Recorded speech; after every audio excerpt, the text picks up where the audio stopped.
We are live in Omaha today because last night there was a groundbreaking event in the world of finance and politics, and it took place right here. This was the world premiere of a documentary that's called IOUSA.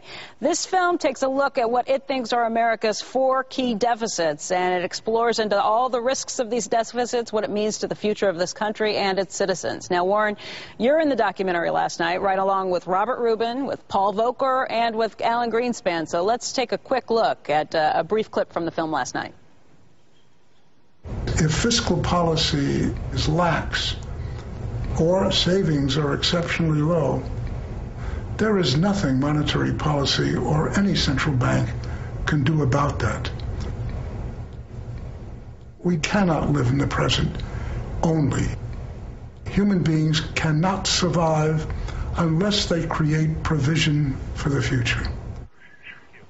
Okay, again, that was a clip with Alan Greenspan from the movie last night. It premiered on hundreds of movie screens across the country last night, including right here in Omaha. After the debut, I got the chance to moderate a town hall meeting with the men who were behind the movie, Blackstone's Pete Peterson and the former U.S. Comptroller General David Walker.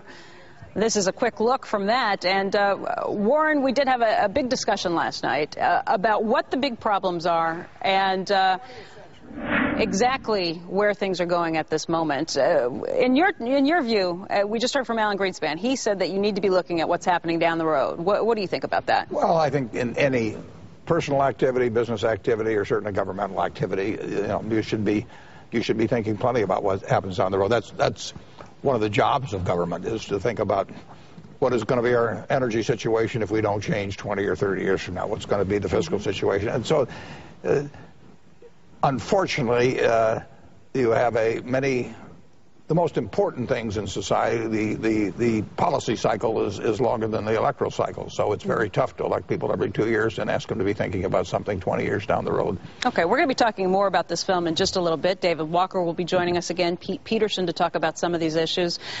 We also, though, have you here for a lot of things that are happening right now in the economy. And at the top of the last hour, you talked about where you think the economy is headed. You still think that the trouble in the economy could get much deeper from here? Well, I think that you're seeing the ripples go out from what's started as a crisis in home lending and the fact that we had a housing boom fueled by a lot of lending by people who didn't know what they were lending on. And that's caused enormous problems in the financial markets as people have started looking at these instruments which they thought were AAA, and they're finding out they're about FFF. But those problems have a way of spreading, and that caused the banks to start want to start deleveraging in a big way. And when banks start deleveraging, that sends ripples out. So there's consequences to every pebble that's dropped in the ocean, and we had a pretty big pebble dropped in. Now, your view of the economy comes not only from your own holdings, all the companies that you own outright, everything from Geico to Dairy Queen to Gen Re to Acme Brick Company, all the companies that you hold, but also the holdings that you have in other big companies, correct? Right. What sort of insight does that give you? Well, it obviously, I pay a lot of attention to what's happening, I will say it, at American Express, and Ken Chenault talked about that here a month ago, but they're experiencing credit deterioration, and they're experiencing it sort of in all segments. So they're seeing that rich customers slow down in payments, slow down in purchases, and American Express can describe that rather than I. But I pay a lot of attention to that sort of thing, and incidentally, it will get cured at some time in the future. But right now, the situation is getting worse, and I would say I don't see any early end to that.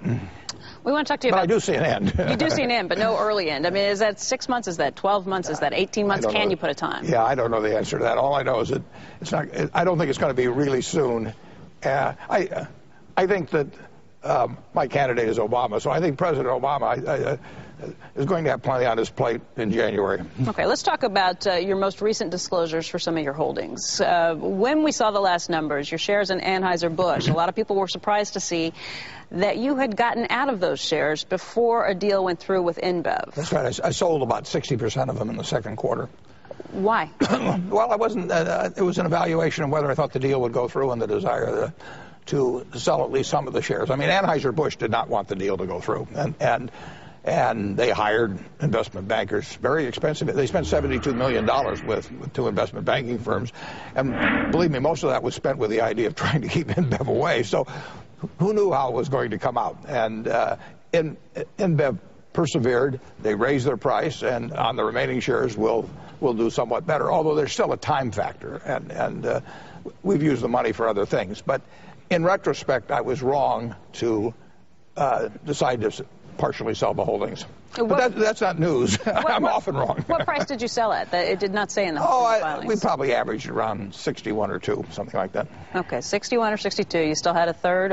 You still hold that position? Yeah, we hold the shares. Yeah, you didn't ask me that last time. So yeah. I know. I had to circle back this time along. So you still have those shares. One of the other things from that filing that Berkshire filed with the SEC noted that you weren't talking at that point about what's going on with ConocoPhillips. That's right.